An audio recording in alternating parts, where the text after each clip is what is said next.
The airport terminal buzzed with the usual chaos of departing travelers. But Emily Matthews moved through it like a ghost. Her 6-year-old son Noah's hand clasped tightly in hers. 3 years had passed since the funeral. 3 years since she'd stood beside a closed casket and mourned the man she thought she'd spend her life with. 3 years since the fire that supposedly claimed David's life at that remote construction site overseas. "Mommy, can I get the window seat?" Noah's voice pulled her back to the present. His brown eyes, so much like David's it sometimes hurt to look at them, sparkled with the innocent excitement only a child boarding a plane could muster. "Of course, sweetheart." Emily managed to smile, adjusting the carry-on bag on her shoulder. This trip to visit her sister in Denver was meant to be a fresh start, a way to finally move forward. The life insurance money had been enough to keep them afloat, to buy their modest house, to give Noah stability. According to YouTube analytics, 99% of viewers are not subscribed. That's a huge number. By subscribing the channel that is completely free, you'll help support the channel and never miss fresh content. But the weight of widowhood at 32 never quite lifted from her shoulders. They settled into their seats in row 23, Noah pressing his face against the window as the ground crew loaded luggage below. Emily pulled out the in-flight magazine, trying to distract herself from the familiar anxiety that flying always triggered. David used to hold her hand during takeoff. She pushed the thought away. The plane filled slowly. Business travelers tapped on laptops. Families corralled children. An elderly couple argued quietly about their seat assignments. Emily helped Noah with his seatbelt, then fastened her own. The flight attendant went through the safety demonstration that nobody watched. As the plane began to taxi toward the runway, Noah suddenly went rigid beside her.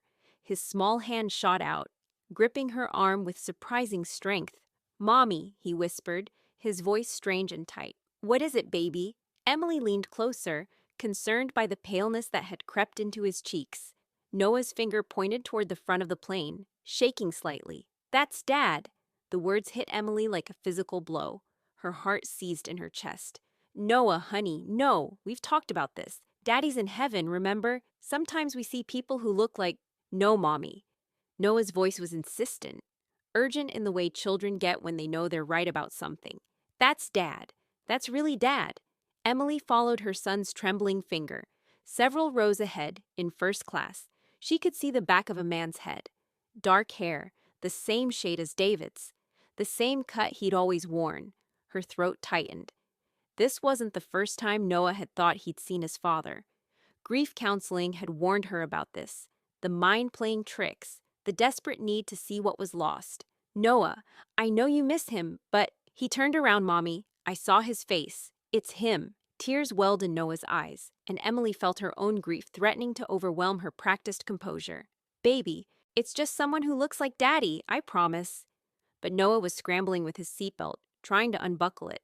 "I need to see him. Please, Mommy, please." A flight attendant appeared, her professional smile firmly in place. "Sir, we need you to stay seated. We're about to take off." Emily's hand shook as she helped Noah refasten his belt. "I'm so sorry." He thought he saw someone he knew. He's okay now. But Noah wasn't okay.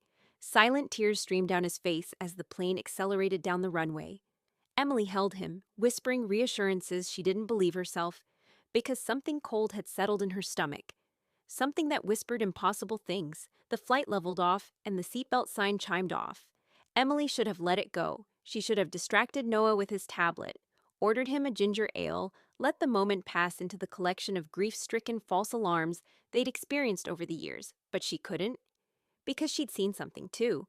Just a glimpse when the man in first class had reached up to adjust the air vent. A gesture so uniquely David's, the way he'd always used 2 fingers instead of 1, the particular angle of his wrist. "Stay here," she told Noah, her voice barely steady.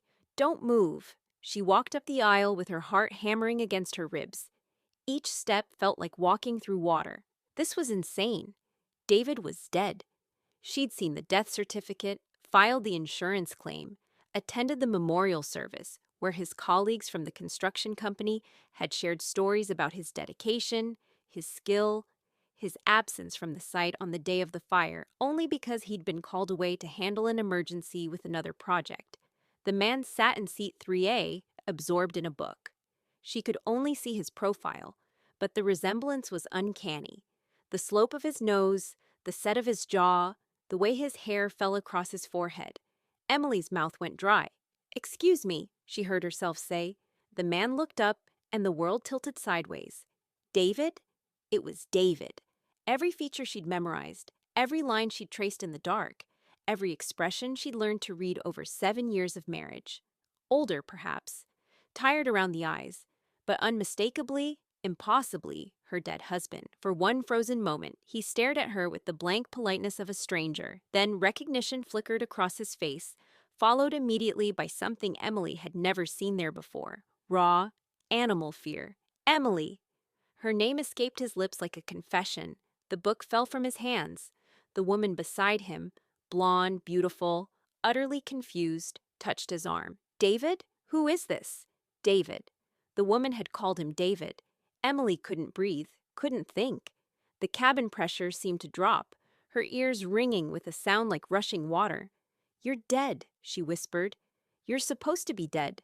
He stood, and she saw he was wearing an expensive suit, the kind he'd never been able to afford on a construction supervisor's salary. His hands reached toward her, then dropped. "Emily, I can explain." "You're dead." The words came out louder, sharper. Heads turned throughout first class. The woman beside him stood too, her face pale. She was wearing a diamond ring that caught the overhead light, a wedding ring. "Ma'am, is everything all right?" A flight attendant appeared at Emily's elbow, concern and authority in her voice. Emily couldn't answer. The man who was supposed to be her dead husband was backing away, his hands raised as if she were the threat, as if she were the one who'd done something unforgivable. "I think you have me confused with someone else," David said, but his voice wavered, unconvincing even to himself. "Mommy?" Noah's small voice cut through the chaos. He'd followed her, disobeying her instruction to stay seated. He stood in the aisle, looking up at the man he'd called Dad, his little face a mixture of joy and confusion. "Daddy, you came back." The woman in the expensive clothes looked from Noah to David, her expression shifting from confusion to dawning horror.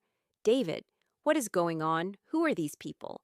But Emily was piecing it together now, her mind racing through memories she'd accepted as truth.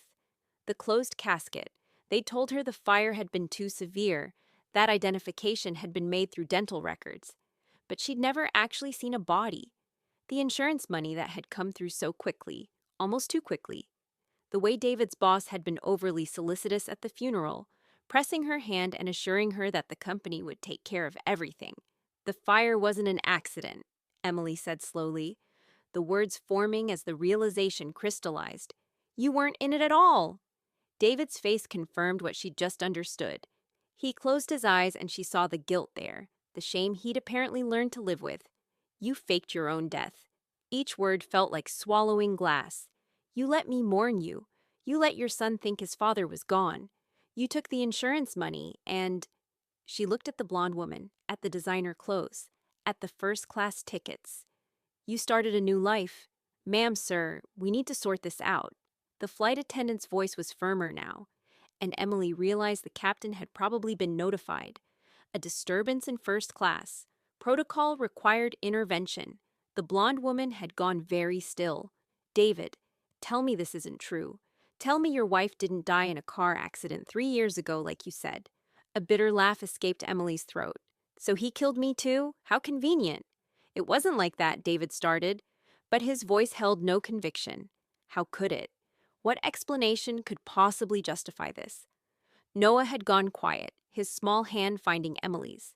She looked down at her son and saw he was trying to understand why his father who was supposed to be dead, who was supposed to have loved them, looked more frightened than happy to see them. "Sit down, Noah," Emily said gently, and she was surprised by how calm her voice sounded. She guided him to an empty seat nearby, then turned back to the man she'd spent 3 years mourning. "You need to sit down too, ma'am," the flight attendant insisted. "In a moment." Emily stepped closer to David, close enough to see the pulse jumping in his throat. "I need to understand. Why?" David's mouth opened and closed. The blonde woman had sunk back into her seat, her hand over her mouth. He glanced at her, then back at Emily. "The business was failing," he said finally, his voice barely audible. "I had debts, people I owed money to, dangerous people. I couldn't—" I didn't know what else to do. So you chose this. Emily's voice didn't rise. She wouldn't give him the satisfaction of her rage. Not here, not now. You chose to let us believe you were dead rather than face your problems, rather than turn to your wife, your family. I thought it would be better for you. The insurance money?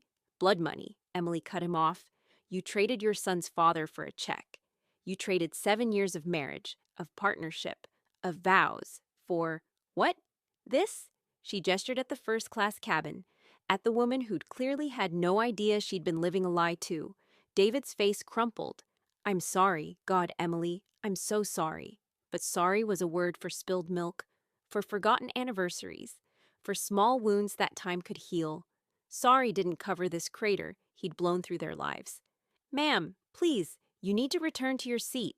The flight attendant's hand was on Emily's arm now, gentle but insistent. Emily looked at David one more time, really looked at him.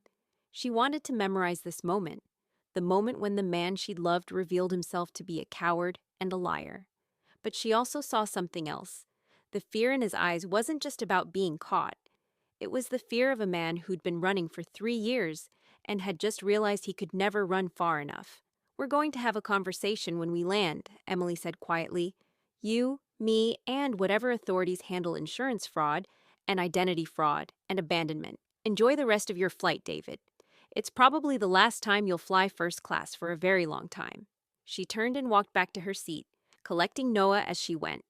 Her legs felt like water, but she held herself together. Behind her, she could hear raised voices, the blonde woman demanding answers, David trying to explain the unexplainable. Noah climbed into his seat and looked up at her with those heartbreaking brown eyes. Why did Daddy pretend to be dead? Emily buckled him in with shaking hands. I don't know, baby. Sometimes grown-ups make very bad choices, very selfish choices. Is he coming back to us now? The hope in his voice nearly broke her. No, sweetheart, he's not. Good. Noah's response startled her. He looked out the window, his small face set in an expression of determination that seemed far too old for 6. He made you cry a lot. I don't want him to make you cry anymore. Emily pulled her son close, breathing in the scent of his shampoo, feeling the steady beat of his small heart against her ribs. You're right, she whispered. No more crying. The plane pushed through clouds, and Emily stared at the white expanse outside her window. 3 years. 3 years of grief, of struggling to be both parents, of Noah's tears when other kids talked about their dads, of empty beds and endless night, and all that time, David had been alive. Living. Thriving even, from the looks of things. By the time the plane landed in Denver, Emily had made several phone calls.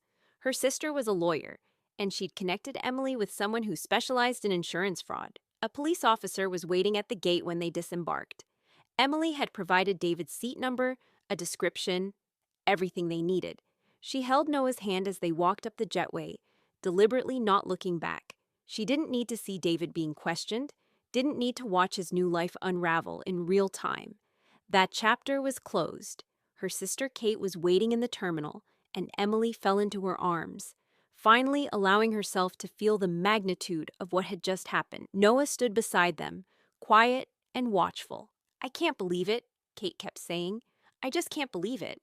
But Emily could. Now that the shock was wearing off, pieces were falling into place.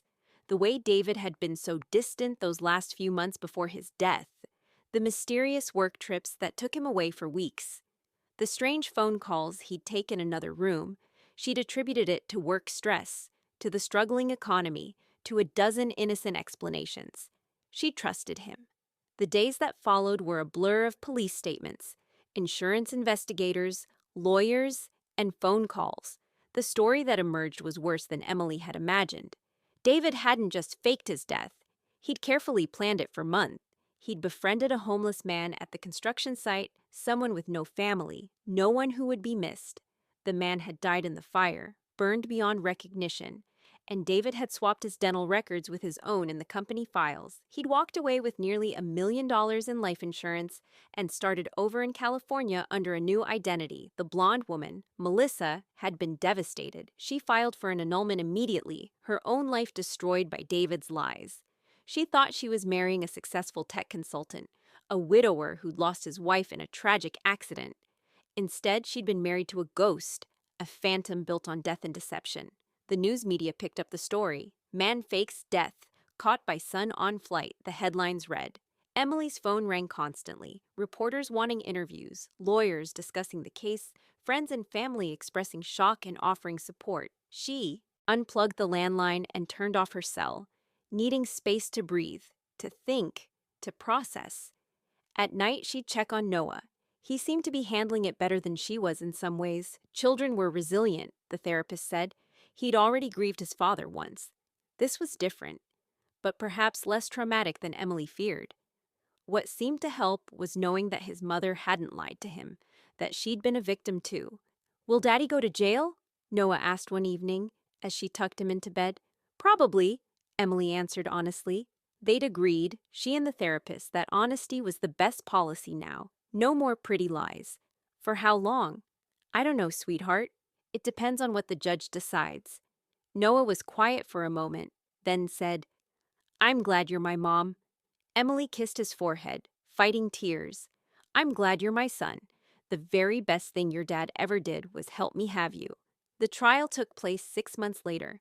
Emily sat in the courtroom and listened to the prosecution lay out David's crimes: insurance fraud, identity theft, falsifying records, contributing to the negligent death of the homeless man whose body had burned in his place. The defense tried to paint him as a desperate man making an impossible choice, drowning in debt, fearing for his life from loan sharks and criminals.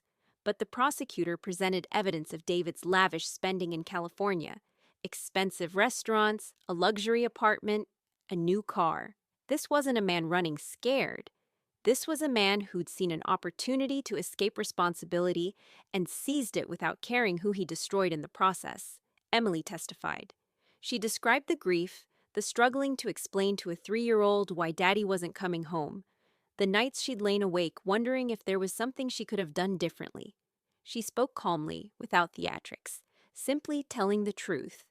When she mentioned how Noah had recognized his father on the plane, how her son's small voice saying, "That's Dad," had unraveled 3 years of carefully constructed lies, she saw several jurors wipe their eyes. David's lawyer asked if she'd known about his financial troubles. "I knew things were tight," Emily said, "but we were partners. Or I thought we were. If he told me the truth, we could have figured it out together. We could have filed bankruptcy, moved to a smaller place, done 100 things that didn't involve fraud and abandonment." "So you're saying he never communicated his distress to you?" Emily looked at David then, really looked at him. He'd aged in 6 months. The tan had faded, the expensive haircut grown out. He looked smaller somehow, diminished. "He communicated that he was stressed," she said. "What he didn't communicate was that he was planning to disappear and let us believe he was dead. That required a different kind of conversation, I think." The jury deliberated for 3 hours. When they returned, the verdict was guilty on all counts. The judge, a woman in her 60s with steel gray hair and sharp eyes, addressed David directly before sentencing. "Mr. Matthews, or whatever you'd like to be called, you made a choice that day to value your own comfort over the well-being of your family. You traumatized your child. You forced your wife to become a widow and a single mother under false pretenses. You defrauded an insurance company. You essentially murdered a vulnerable man, even if you didn't light the match yourself. You used his death for your benefit. This court finds your actions reprehensible." She sentenced him to 12 years in federal prison. Emily felt nothing when she heard the sentence. No satisfaction, no vindication, no relief. Just a vast emptiness where her marriage had been. As David was led away, he looked back at her one last time. She met his eyes steadily, refusing to look away. This was what he'd chosen. These consequences were his alone. Outside the courthouse, reporters clustered around her. Emily made a brief statement. "Justice has been served. My son and I are moving forward with our lives. That's all I have to say." The insurance company settled with her separately, returning the original payout along with additional damages for the fraud and the emotional distress. It was enough to secure Noah's college fund, to pay off the house completely, to give them genuine stability. But the money had never been the point. In the months and years that followed, Emily rebuilt her life piece by piece. She went back to school, finished the nursing degree she'd abandoned when she got pregnant with Noah. She made new friends, joined a support group for people who'd experienced betrayal in their marriages. She learned to trust again, slowly, carefully. Noah grew. He asked about his father sometimes, usually around Father's Day or his birthday. Emily never lied, never sugarcoated. "Your dad made bad choices," she'd say, "but that doesn't mean you're not loved. You have me, you have Aunt Kate, you have Uncle Tom. You have a whole family who will never leave you." When Noah was 10, he came home from school with a permission slip for a father-son camping trip. He handed it to Emily without comment, and she saw the resigned sadness in his eyes. "I'll talk to Uncle Tom," she said. "I'm sure he'd love to take you." "It's okay, Mom. I don't really want to go anyway."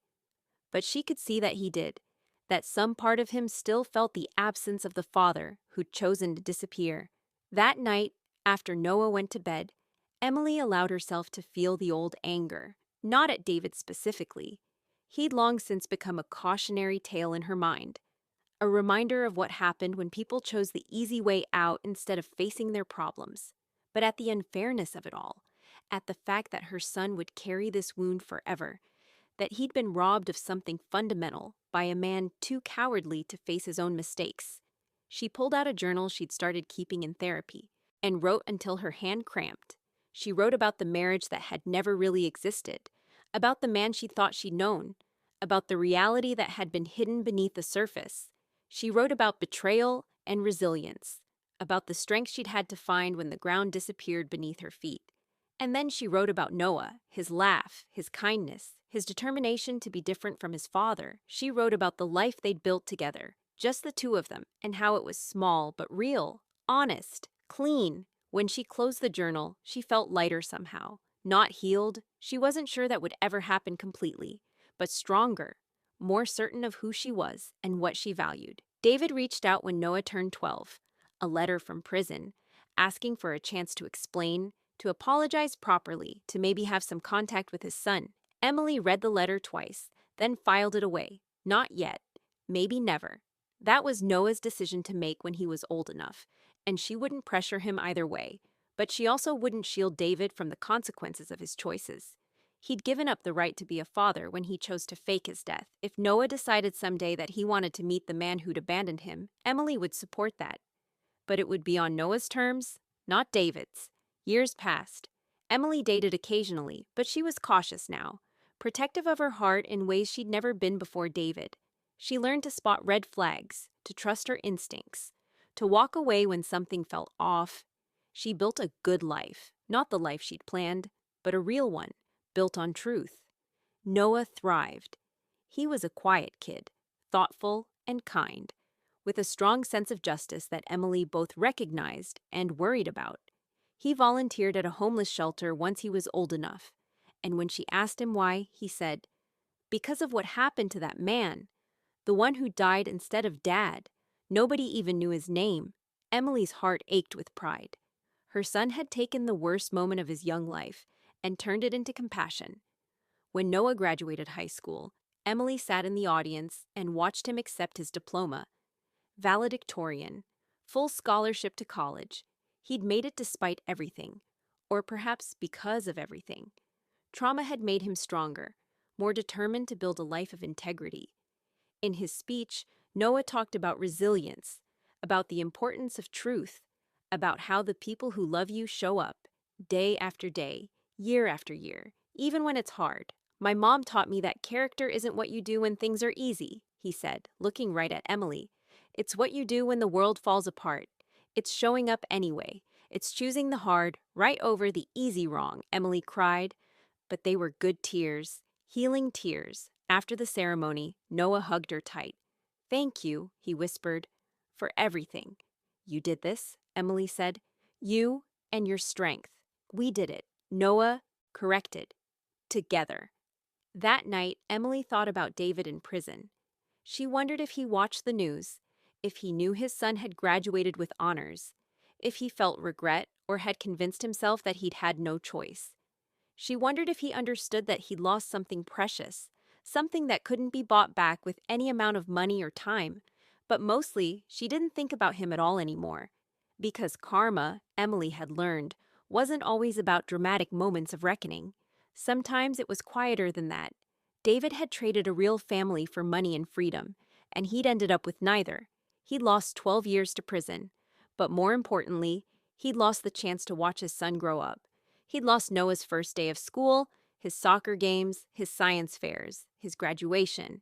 He'd lost the everyday moments that made up a life, the breakfast conversations and bedtime stories, the homework help and heart-to-hearts. He'd chosen a lie over truth, and the lie had consumed him. While Emily and Noah had built something real and lasting from the ashes of his betrayal, David had lost everything that mattered. Not because Emily had sought revenge or tried to destroy him, but because his own choices had led him to a cell and isolation, cut off from everything that made life worth living. That was karma, not revenge. Just the natural consequences of a man who'd tried to cheat fate and discovered that you can't outrun yourself. Emily pulled out her journal that night and wrote one final entry about David. I forgive him, not because he deserves it, but because I deserve peace. He made his choices, I made mine, and I choose to be happy. She closed the journal and put it away in a box in the closet, along with old photos and wedding albums and everything else from that previous life. Not destroyed. Noah might want those someday, might need to piece together his own understanding of where he came from, but archived, finished. The next morning, Emily woke to sunshine streaming through her bedroom window and Noah's voice calling from the kitchen that he was making breakfast. She smiled, stretched, and got up to start another day. She'd survived. They'd survived. And that, in the end, was the greatest victory of all. The truth had set them free.